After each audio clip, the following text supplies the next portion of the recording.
हरे कृष्णा। आज हम भगवत गीता के फर्स्ट चैप्टर के फर्स्ट 10 श्लोका को समझेंगे। तो मैं स्क्रीन शेयर करके, जिससे कि आप लोग श्लोकों को देख भी पाए, बताना चाहूंगी।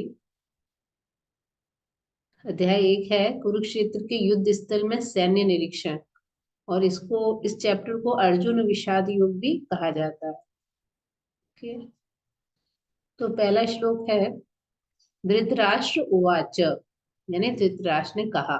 ये जो श्लोक है हम वर्ड बाय वर्ड पढ़ेंगे, तो आप लोग इसको याद कर सकते हैं। 1/4 1/4 1/4 1/4 श्लोका।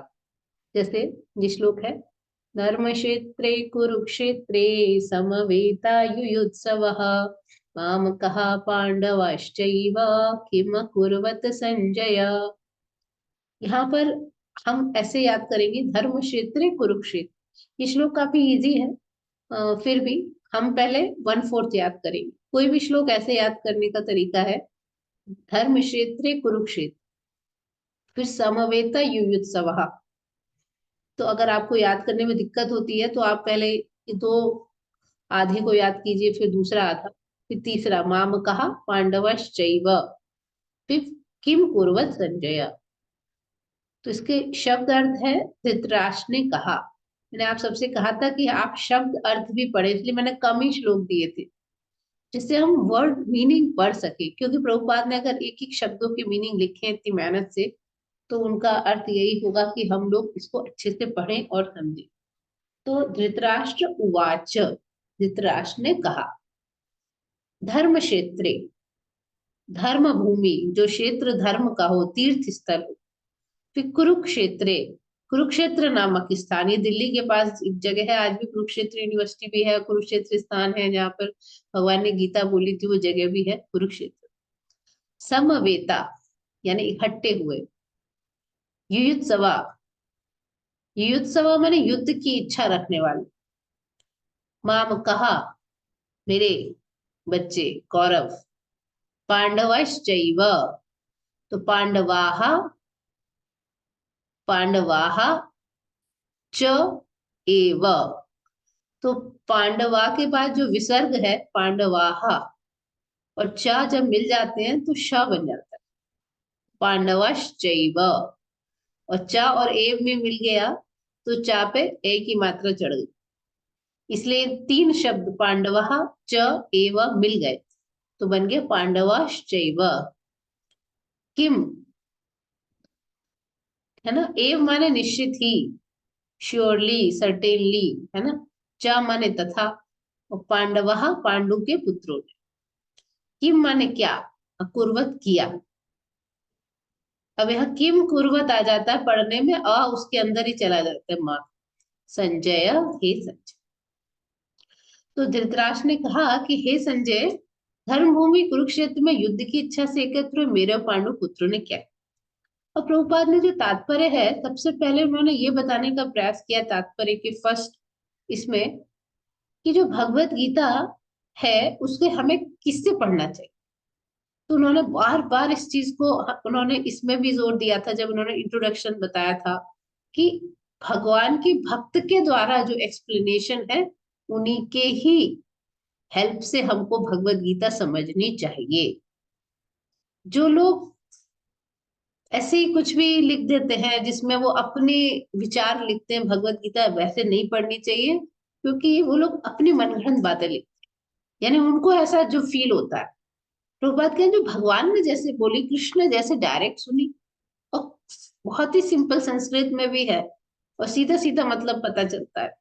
तो वो लोग, कोई कहता है कि जी ये तो सच में युद्ध नहीं हुआ था, कुरुक्षेत्र तो जो है शरीर है, 5 पांडव 5 इंद्रियां हैं, इस प्रकार से वो उसकी एनालॉजी करते हैं। ऐसा नहीं है, कुरुक्षेत्र युद्ध सच में हुआ था। तो जैसे अर्जुन ने सुना, वैसे हमको भी सुनना चाहिए, गुरु परंपरा से, बिना किसी स्वार्थ से प्रेरित हुए। ठीक है। तो प्रभुपाद की कृपा से हम सुन पा रहे हैं, है ना।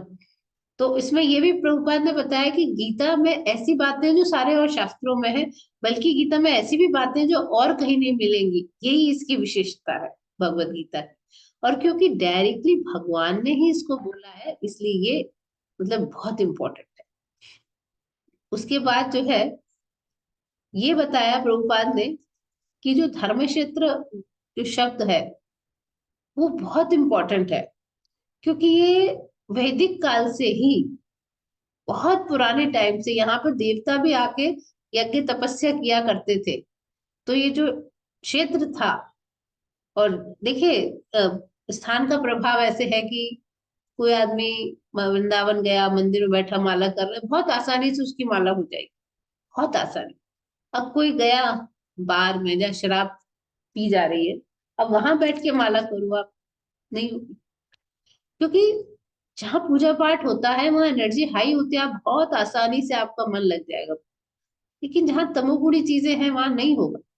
तो क्योंकि यहाँ पे बहुत पूजा पाठ हुआ है, यज्ञ हुए हैं, धर्म का क्षेत्र माना गया है इस जगह को, तो और स्वयं भगवान भी वहां पर अर्जुन के पक्ष में, तो उसको डाउट हो गया। नहीं तो वो सीधे कुरुक्षेत्र भी बोल सकता था, लेकिन उसने धर्म क्षेत्र शब्द लगाया, क्योंकि जो मन की बात मुंह पे आई जाती है, तो उसको थोड़ा डाउट था कि आ, कैसे, मतलब इस जगह का प्रभाव मेरे बच्चों पे पता नहीं कैसा पड़ेगा, उल्टा ना पड़े, है ना।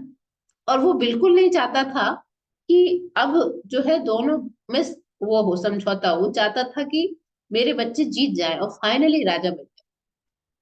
तो उसे ये लगा कहीं ऐसा ना हो कि अ, धर्म क्षेत्र के प्रभाव में आकर मेरे बच्चे कॉम्प्रोमाइज कर ले, कि छोड़ो अब मिलके राज करेंगे। तो वो ये भी नहीं चाहता था, है ना। तो उसके मन की जो बातें हैं वो इस उससे निकल के आई है, ठीक है। तो और उसको ये भी मालूम था, थोड़ा डरा भी था कि पता नहीं क्योंकि पांडु के जो पुत्र थे वो थे धार्मिक थे, और उसके तो बच्चे थे नहीं, ये तो उसे मालूम था। दूसरा, जैसे हम बोलते हैं ना कौरव और पांडव, देखिए एक्चुअली जैसे पांडु के पुत्र है पांडव बोल दिया, धृतराष्ट्र के पुत्रों को धार्तराष्ट्र बोलना चाहिए। और एक जगह अर्जुन ने यूज करा है धार्तराष्ट्र। तो कौरव मतलब कुरुवंश। तो कौरव तो पांडु के पुत्र भी हुए और धृतराष्ट्र के पुत्र भी हुए, लेकिन क्योंकि वो उस समय राजा बना हुआ था, तो उनके बच्चों को कौरव बोल दिया। लेकिन बच्चे तो ये भी कौरव ही हुए, ये भी कौरव और पौरव, पुरुवंश के पौरव और कुरुवंश के कौरव। कुरु एक राजा हुए थे इन्हीं के वंश में, काफी फेमस राजा थे, तो इनके नाम से कौरव इन्हें बोला जाता। तो एक्चुअल में ये दोनों ही कौरव थे। तो उसने पांडवों को, प्रभुपाद लिख रहे हैं कि अलग कर दिया, अपने पुत्रों को कुरु, जबकि जो कौरव थे वो पांडु के पुत्र भी कौरव ही थे, क्योंकि कुरु वंश के थे। तो ये वाली चीज है। और यहाँ पे प्रभुपाद लिख रहे हैं कि जैसे कोई खेत में अगर हम गेहूं उगाएं या कोई भी फसल उगाएं, और जो अनवांटेड पेड़ आ जाते हैं ना, खरपतवार बोलते हैं जिससे, वीड्स बोलते हैं, उनको उखाड़ के फेंक दिया जाता है। तो जहां पर कहा है कि क्योंकि भगवान वहां कृष्ण उपस्थित है, तो इसीलिए इस धर्म क्षेत्र में क्योंकि स्वयं भगवान है, तो ये दुर्योधन जैसे जो धृतराष्ट्र के जो अ, बच्चे हैं उनको उखाड़ के फेंक दिया जाए।